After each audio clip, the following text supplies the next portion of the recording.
Hello and welcome to दोस्तों.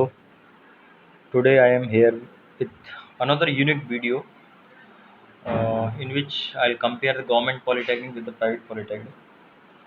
तो ये वीडियो उनके लिए काफ़ी इम्पोर्टेंट है, यूज़फुल है, जो कि पॉलिटेक्निक में एडमिशन लेना चाहते हैं और उनके मन में ये कन्फ्यूज़न है कि अच्छा प्राइवेट कॉलेज चूज़ करें या गवर्नमेंट कॉलेज चूज़ करें, या वो पेरेंट्स जिनके मन में डाउट है कि प्राइवेट कॉलेज में एडमिशन दिलाना चाहिए उनके बार्ड को या अच्छे गवर्नमेंट कॉलेज में एडमिशन दिलाना चाहिए।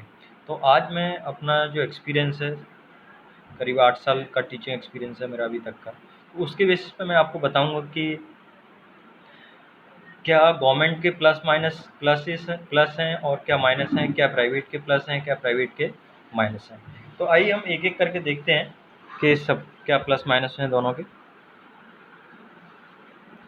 सबसे पहला क्वेश्चन ये है कि कौन से ऐसे स्टूडेंट्स होते हैं जिनको पॉलिटेक्निक करना चाहिए। देखिए, वही बच्चे जिनको टेक्निकल फील्ड में थोड़ा बहुत इंटरेस्ट हो, टेक्निकल में mechanical, electrical, electronics, computer science, जिनका टेक्निकल फील्ड में थोड़ा बहुत इंटरेस्ट हो, सिर्फ उन्हीं को पॉलिटेक्निक करना चाहिए, ऐसा मेरा मानना है।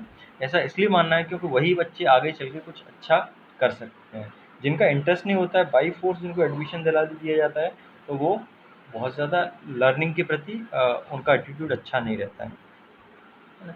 तो जिसको जो पसंद हो वही करना चाहिए। इसके बाद दूसरा है कि जो जैसे बीटेक नहीं कर सकते हैं, तो पॉलिटेक्निक करना एक अच्छा आसान है, क्योंकि बीटेक की फ़ी ज़्यादा होती है, पॉलिटेक्निक फ़ी कम होती है। तो जो बीटेक नहीं करना कर सकते हैं, जो बीटेक की फ़ी को अफोर्ड नहीं कर सकते हैं, वो पॉलिटेक्निक कर सकते हैं। ये एक नेगेटिव पॉइंट है, लेकिन as a reality I can tell it to you. तीसरा, जो अपना करियर अर्ली स्टार्ट करना चाहते हैं, बहुत जल्दी अपना करियर स्टार्ट करना चाहते हैं, तो पॉलिटेक्निक एक अच्छा प्लेटफॉर्म आपको प्रोवाइड कर सकता है। ठीक है, क्योंकि 3 साल का आपका कोर्स है, 3 साल के कोर्स के बाद आपको जॉब मिल जाएगा, तो आप जल्दी स्टार्ट कर सकते हैं अपना करियर। अगला, जैसे किसी को फैमिली बिजनेस का टेक ओवर करना है, फैमिली बिजनेस टेक ओवर करना है का मतलब जैसे किसी का सिविल का बिजनेस है ना, कोई ठेकेदारी का कॉन्ट्रैक्ट का काम करता है, तो आप सिविल इंजीनियरिंग में डिप्लोमा करके वो आप बिजनेस को टेक केयर कर सकते हैं, टेक ओवर कर सकते हैं। किसी का जान मान लीजिए मैकेनिकल की कोई फैक्ट्री है, मैकेनिकल का कोई सामान बनाते हैं, तो आप मैकेनिकल में डिप्लोमा करके और उस फैक्ट्री को टेक केयर कर सकते हैं एज अ ओनर। तो इन सारे लोगों को पॉलिटेक्निक करना चाहिए, इस कैटेगरी में जो भी फॉल होता है, ऐसा मेरा मानना है।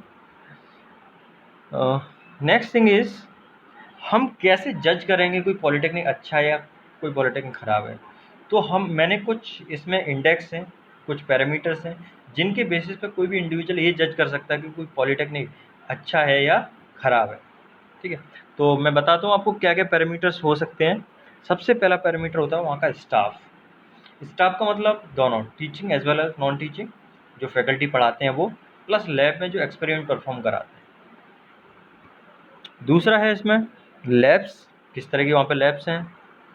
तीसरा, प्लेसमेंट किस तरह के हैं, बहुत इंपॉर्टेंट है। सिस्टम किस तरह का है। अब देखिए, स्टाफ का क्या मतलब है। स्टाफ से मेरा मतलब ये है कि आपके पास जो स्टाफ है ना, वो कैसा होना चाहिए, एक्सपीरियंस होना चाहिए और क्वालिफाइड होना चाहिए। देखिए, क्वालिफाइड होने से भी ज़्यादा ज़रूरी होता है एक्सपीरियंस होना, क्योंकि यदि कोई व्यक्ति क्वालिफाई होकर फ्रेश कॉलेज से आता है, तो 1-2 साल तो उसको यही समझने में लग जाते हैं कि किस तरह से बच्चों को पढ़ाना है, किस तरह से चीज़ें डिलीवर करना है। तो एक्सपीरियंस इज़ मोर इम्पोर्टेंट। यदि आप मुझसे कहेंगे कि यदि मैं 1 से 10 की स्किल पे इनको जज करूँ, क्वालिफिकेशन और एक्सपीरियंस को, तो मैं एक्सपीरियंस को आपका 7 से 8 नंबर दूँगा और आपका क्वालिफिकेशन है उसको 5 से 6 नंबर दूँगा। तो experience is far more important then the qualification. तो वो कहीं पे भी अगर एडमिशन ले रहे हैं तो वहाँ पे देखना चाहिए कि वहाँ की फैकल्टी है वो कितना एक्सपीरियंस है। ठीक है, क्वालिफिकेशन भी देखना चाहिए, एक्सपीरियंस इज़ मोर इम्पोर्टेंट। दूसरा, लैब्स की हम बात करें तो लैब्स विजिट करना बहुत ज़रूरी है, क्योंकि ये जो पॉलिटेक्निक का कोर्स होता है ये पूरा प्रैक्टिकल बेसिस वाला कोर्स होता है। यदि किसी संस्थान में लैब्स नहीं है, सिर्फ थ्योरी पढ़ाई जा रही है, तो end of the day you are not going to understand anything. You will get the certificate, it will be just a paper, but in your mind, in your understanding, there will not be anything. आपको एक certificate मिल जाएगा, लेकिन आपके दिमाग में, आपकी समझ में कुछ नहीं होगा। और आज की डेट में सर्टिफिकेट, डिप्लोमा, डिग्री मिलना आसान है, लेकिन यदि आपके पास नॉलेज नहीं है, आपके पास स्किल नहीं है, तो आप मार्केट में सर्वाइव नहीं कर सकते हैं। तो उसके लिए उस पर्टिकुलर पॉलिटेक्निक में मशीन्स होना ज़रूरी है, इक्विपमेंट्स होना ज़रूरी है, अच्छी लैब्स होना बहुत ज़रूरी है। उसके अलावा इंस्ट्रक्टर अवेलेबिलिटी, कुछ जगह ऐसा होता है कि लैब्स होती हैं, मशीन होती हैं और इंस्ट्रक्टर नहीं है, या कुछ जगह ऐसा होता है कि मशीन्स होती हैं तो उतनी मशीन्स नहीं होती जितनी रिक्वायर्ड होती हैं। तो ये सारी चीज़ें हमें देखना चाहिए। कहीं भी यदि हम एडमिशन ले रहे हैं या अपने बच्चों को एडमिशन दिला रहे हैं तो सबसे पहले स्टाफ देखना चाहिए, वहाँ का स्टाफ किस तरह का, लैब्स कैसी हैं, लैब्स विजिट करना बहुत ज़रूरी है, मस्ट कंपलसरी, आपको लैब ज़रूर देखना चाहिए। ठीक है। प्लेसमेंट ये सबसे बड़ा पॉइंट होता है, क्योंकि देखिए ये क्यों ज़रूरी है, क्योंकि जनरली ज़्यादातर बच्चे जो पॉलिटेक्निक करते हैं उनका रुझान होता है कि पॉलिटेक्निक करने के बाद उनको जॉब मिल जाए और जिससे उनका करियर स्टार्ट हो जाए।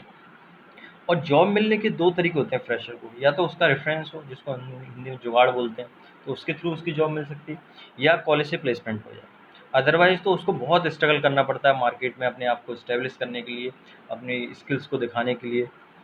तो आप कहीं भी एडमिशन दिला रहे हैं तो वहाँ पे ये ज़रूर इंश्योर करें, ये प्लीज़ मेक श्योर इट कि वहाँ पे कंपनीज़ प्लेसमेंट के लिए आती हैं या नहीं आती हैं। सबसे पहले जो बात है कि कंपनी प्लेसमेंट के लिए आती हैं या नहीं आती हैं। दूसरा, आपको ये भी देखना पड़ेगा कि वहाँ की जो कंपनीज़ आ रही हैं वो किस तरह का पैकेज ऑफ़र कर रही हैं। प्लीज़ आप इस ट्रैप में ना फँसें कि जैसे किसी ने एडवर्टाइज़मेंट में दिखा दिया 100% प्लेसमेंट और किसी ने दिखा दिया ये इतना हाईएस्ट पैकेज, ये सारे ट्रैप होते हैं। आप जो भी एडमिशन लेते हैं या जो भी गार्जियंस हैं उनको इस चीज़ को वेरीफाई करना बहुत ज़रूरी है, क्योंकि आजकल एडवर्टाइजमेंट का बहुत ज़माना है, मार्केटिंग का बहुत ज़माना है, लोग शो ऑफ का बहुत ज़माना है। लेकिन as a aware person, as a aware student, as a aware parent, ये वेरीफाई करना ज़रूरी है कि कोई पर्टिकुलर इंस्टीट्यूट जो एडवर्टाइज़ कर रहा है, मार्केटिंग कर रहा है, वो सही कर रहा है या नहीं कर रहा है। और ये वेरीफाई कैसे कर सकते हैं, वहाँ पे जो स्टूडेंट पढ़ रहे हैं उनसे बात करके कर सकते हैं, या स्टूडेंट के जो पेरेंट्स हैं उनसे बात कर सकते हैं, तो इस चीज़ वेरीफाई कर सकते हैं। पैकेज बहुत है ज़रूरी है, क्योंकि कुछ कंपनीज़, कुछ कॉलेज क्या होते हैं लोकल में बच्चों को जॉब दिलवा देते हैं, उनको 6,000, 8,000, 10,000 तक की नौकरी मिल जाती है। तो ये भी देखना ज़रूरी है। प्लेसमेंट के नाम पे कुछ जगह ये होता है, प्लेसमेंट के नाम पे छोटी फैक्ट्रीज़ में भेज देते हैं, है ना। और ये छोटी फैक्ट्रीज वगैरह में भेजना एक तरह से ये भी होता है कि कुछ बच्चे ऐसे होते हैं जिनका जो बिलो एवरेज या पुअर स्टूडेंट्स होते हैं, तो उनको कहीं ना कहीं प्लेस कराने की जिम्मेदारी संस्थान पर होती है। तो वो संस्थान क्या करते हैं, उस बच्चे को उस तरह का जो छोटा फैक्ट्री या छोटा सेटअप वहाँ पे जॉब के लिए भेज देते हैं, जिसमें कि इनिशियली उसको as a operator, as a labour काम करना पड़ता है। तो ये कुछ कंस्टेंट होते हैं, तो देखना पड़ेगा।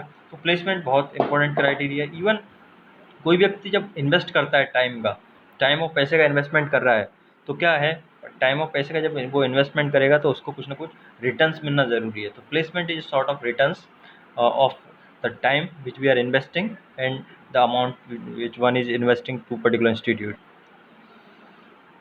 अगला इसमें सबसे इम्पोर्टेंट सिस्टम, वहाँ का सिस्टम कैसा है, क्योंकि सिस्टम का मतलब है वहाँ पे जो आपका इवैल्यूएशन सिस्टम है, एग्जामिनेशन सिस्टम, वो किस तरह का है, फैकल्टी टाइम से आ रहे हैं या नहीं आ रहे हैं, किस तरह से डिलीवर कर रहे हैं, ये सारी चीज़ें भी देखना ज़रूरी है। तो सिस्टम का मतलब मेरा ये है, इवैल्यूएशन सिस्टम किस तरह का है, फैकल्टी का टाइम से आने जाने का किस तरह से, तो ये सारी चीज़ें आती हैं आपका इवैल्यूएशन सिस्टम में। तो मोटे मोटे तौर पे 4 पैरामीटर हैं जिनके ऊपर आप किसी पॉलिटेक्निक जज कर सकते हैं। वहाँ का स्टाफ किस तरह का है, लैब्स किस तरह की हैं, प्लेसमेंट किस तरह का है, सिस्टम किस तरह का है ना। सिस्टम का मतलब वहाँ की लाइब्रेरी वगैरह है, तो ये सब भी देख सकते हैं आप। तो सिस्टम में जैसे मैंने आपको बता दिया, एवोल्यूशन सिस्टम, फीडबैक, ये बहुत इंपॉर्टेंट होता है किसी सिस्टम को इम्प्रूव करने के लिए। फीडबैक तो रेगुलर बेसिस पे वहाँ पे फीडबैक हो रहा है या नहीं हो रहा है। फीडबैक का मतलब है, एक तो जनरिक फीडबैक हो सकता है कि सिस्टम का फीडबैक बच्चों से लिया जा रहा है कि सिस्टम में क्या क्या खामियां और हम उनको किस तरह से इम्प्रूव कर सकते हैं। टीचर से फीडबैक लिया जा सकता है, क्या क्या सिस्टम में खामियां किस तरह से इम्प्रूव कर सकते हैं। तो और टीचर्स का फीडबैक लिया जा सकता है कि टीचर्स जो डिलीवर कर रहे हैं वो अप टू मार्क है या नहीं है, बच्चों को समझ में आता है कि नहीं आता है। तो ये सारी चीज़ें, क्योंकि फीडबैक एक अच्छा क्राइटेरिया होता है जिससे कोई भी सिस्टम क्या हो सकता है, इम्प्रूव हो सकता है। अब मैंने कुछ कंपैरिजन विड्रॉ किया है कि गवर्नमेंट जो private, government polytechnic versus private polytechnic. तो बेसिकली ये जो मैंने कंपैरिजन ड्रॉ किया है, ये मैंने ड्रॉ किया है, मैंने गवर्नमेंट जो इंस्टीट्यूट्स में बच्चे पढ़ते हैं उनसे बात की है ना, उन काफ़ी बच्चों से इंटरेक्शन किया है, क्योंकि मुझे काम पड़ता था तो मैं जाता था, तो मेरा इंटरेक्शन हुआ है। और टीचर से बात की है मैंने। मेरे खुद के पर्सनल ऑब्जर्वेशन है, क्योंकि डिप्लोमा में पढ़ाने का मेरा काफ़ी अच्छा एक्सपीरियंस है, मुझे मतलब काफ़ी लंबे टाइम का एक्सपीरियंस है। एक जो मेरा मोटा मोटा ऑब्जर्वेशन है कि गवर्नमेंट जो सिस्टम होता है उसमें कोई इंडिविजुअल्स होते हैं वो अच्छे हो सकते हैं, लेकिन गवर्नमेंट का जो पूरा सिस्टम होता है वो बहुत अच्छा नहीं होता है, ऐसा मेरा सब्जेक्टिव ओपिनियन है। और प्राइवेट सिस्टम में क्या होता है, प्राइवेट सिस्टम में जो मैं प्राइवेट में अभी सिर्फ उनकी बात कर रहा हूँ जो अच्छे हैं, बाकी अच्छा कर रहे हैं। प्राइवेट में तो बहुत सारे ऐसे भी है जहाँ पे बच्चों को जाने की ज़रूरत नहीं है, सीधा उनको सर्टिफिकेट मिल जाए, तो मैं उनकी बात ही नहीं कर रहा हूँ अभी। जो अच्छे प्राइवेट संस्थान हैं उनकी बात कर रहा हूँ। तो प्राइवेट में क्या होता है, सिस्टम अच्छा होता है, और सिस्टम अच्छा होने से क्या होता है कि जो वहाँ पे लोग काम कर रहे हैं उनको सर्वाइव करने के लिए उस सिस्टम में ढलना पड़ता है, उस सिस्टम के हिसाब से काम करना पड़ता है। तो जो इंडिविजुअल ख़राब होंगे भी, तो उनको या तो either they have to improve और they will be thrown out of the system, मतलब उनको सिस्टम से बाहर का रास्ता देखना पड़ेगा। तो आइए कंपैरिजन देखते हैं। तो government polytechnic versus good private polytechnic. तो सबसे पहला एक पैरामीटर हो सकता है फैकल्टी। तो गवर्नमेंट पॉलिटेक्निक में आपको as far as qualification is concern, as far experience is concern, आपको वहाँ पे फैकल्टी अच्छा मिलेगा, क्योंकि वो किसी एक स्टैंडर्ड रिक्रूटमेंट प्रोसेस के थ्रू जा रहे हैं। मैं ये अज्यूम करके चल रहा हूँ कि जो रिक्रूटमेंट प्रोसेस है वो फेयर है, तो वहाँ पे अच्छे टीचर्स मिलेंगे आपको। लेकिन जो गुड प्राइवेट कॉलेज होते हैं वहाँ पे टीचर्स अच्छे मिलेंगे, लेकिन मैं यहाँ पे मैं जो भी बात कर रहा हूँ एक जनरल सेंस में बात कर रहा हूँ। ये भी हो सकता है कि प्राइवेट कॉलेज के कुछ टीचर्स बहुत अच्छे हों in comparison to government college. तो मैं एक ओवरऑल एवरेज लेके बात कर रहा हूँ। तो गवर्नमेंट कॉलेज में अच्छे टीचर्स होते हैं, लेकिन गवर्नमेंट कॉलेज में शायद टीचर्स उतना हार्ड वर्क नहीं करते हैं जितना प्राइवेट कॉलेज में करते हैं। तो प्राइवेट कॉलेज में जो टीचर्स होंगे वो एवरेज टीचर्स मिलेंगे, लेकिन आपको हार्ड वर्किंग मिलेंगे, स्टूडेंट के लिए ऑलवेज अवेलेबल, स्टूडेंट की हमेशा हेल्प करने के लिए वो तैयार रहते हैं।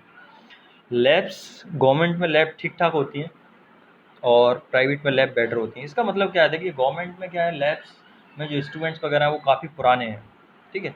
और दूसरा क्या होता है कि गवर्नमेंट में जो स्टूडेंट्स वगैरह होते हैं, इन केस वो ख़राब हो जाएँ तो वो काफ़ी समय तक ख़राब पड़े रहते हैं, क्योंकि वहाँ पे इतनी जल्दी कोई अकाउंटेबिलिटी वगैरह तय नहीं होती है। प्राइवेट्स में जनरली, क्योंकि ये प्राइवेट कॉलेज की यूएसपी होती है, तो वहाँ पे लैब्स आपको क्या मिलेंगे, बेटर मिलेंगे, है ना। और कोई स्टूडेंट्स वगैरह ख़राब भी होते हैं तो वो जल्दी से वो सही करा लेते हैं। तो लैब्स के मामले में आपका private college are better than government college. Placement, जैसे यदि गवर्नमेंट पॉलिटेक्निक की बात करूँ तो कंपनीज़ वहाँ पे आती नहीं है। कंपनीज़ नहीं आने का एक सीधा सा लॉजिक ये भी है कि गवर्नमेंट कॉलेज कंपनीज़ को अप्रोच नहीं करते हैं प्लेसमेंट के लिए, उनको बुलाते नहीं हैं, उनको इनविटेशन नहीं भेजते हैं, या तो उनको खुद से आना होता है तो वो आ जाते हैं।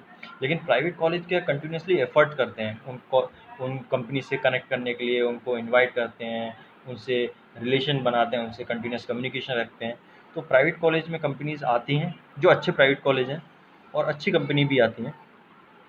तो प्लेसमेंट्स में अच्छे जो प्राइवेट पॉलिटेक्निक हैं वो बेटर है in comparison to government polytechnic. उसके बाद यदि हम लाइब्रेरी देखें तो लाइब्रेरी गवर्नमेंट की ठीक ठाक मिलेगी आपको, प्राइवेट कॉलेज की लाइब्रेरी आपको अच्छी मिलेगी, क्योंकि लाइब्रेरी भी उनका यूएसपी होता है। देखिए गवर्नमेंट कॉलेज में सबसे बड़ी बात ये होती है कि वहाँ पे जो एडमिशन्स होते हैं वो ऑटोमेटिक हो जाते हैं। प्राइवेट कॉलेज को एडमिशन फैच करने पड़ते हैं, लेके आना पड़ता है, क्योंकि स्टूडेंट पसंद करेगा तभी वो एडमिशन वहाँ पे लेगा। तो उनको कुछ ना कुछ अपना यूएसपी रखना पड़ता है जिससे वो बच्चों को अट्रैक्ट कर सकें। तो उनमें एक प्लेसमेंट यूएसपी है उनका, और लैब्स उनका यूएसपी है। लाइब्रेरी उनकी आपको बेटर मिलेगी in comparison to government polytechnic.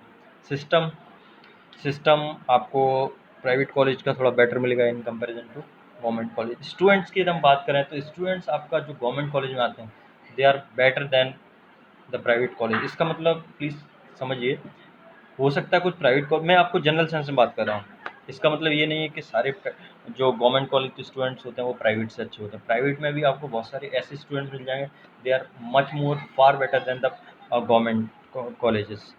तो ऐसा नहीं है, लेकिन मैं एक पूरा ऑन एवरेज लेके बात कर रहा हूँ। तो ऑन एवरेज ये यदि आप गवर्नमेंट पॉलिटेक्निक में देखेंगे तो वहाँ के बच्चे अच्छे आते हैं, और प्राइवेट कॉलेज में बच्चे उतने अच्छे नहीं आते हैं, वो एवरेज आते हैं, और बहुत सारे बच्चे तो बहुत ज़्यादा पुअर आते हैं, बिलो एवरेज आते हैं।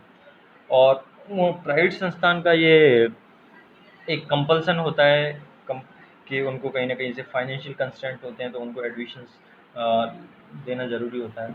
तो उसमें एवरेज या बिलो एवरेज जिस तरह का उनको मिलते हैं, उन बच्चों को एडमिशन्स वो देते हैं। ठीक है, फीस एक है, तो फीस यदि आप देखें गवर्नमेंट पॉलिटेक्निक की फ़ीस बहुत कम होती है, प्राइवेट पॉलिटेक्निक की फ़ी ज़्यादा होती है, क्योंकि ऑब्वियसली क्योंकि वो सारा जो चीज़ें वहाँ पे होती हैं, सारा सिस्टम है, उनको जो वो स्टूडेंट्स पे बेस्ड अपॉन है, स्टूडेंट की जो फ़ी आ रही है उसी से टीचर्स को पेमेंट हो रहा है, उसी से मशीन्स खरीदी जा रही हैं, और सिस्टम में जो भी ऑपरेशंस हो रहे हैं बेसिकली उनकी जो फंडिंग है वो स्टूडेंट की फ़ी से हो रही है। तो this is it, please share your feedback. यदि अच्छा लगा वो वीडियो तो प्लीज़ लाइक करें, शेयर करें एंड डू सब्सक्राइब।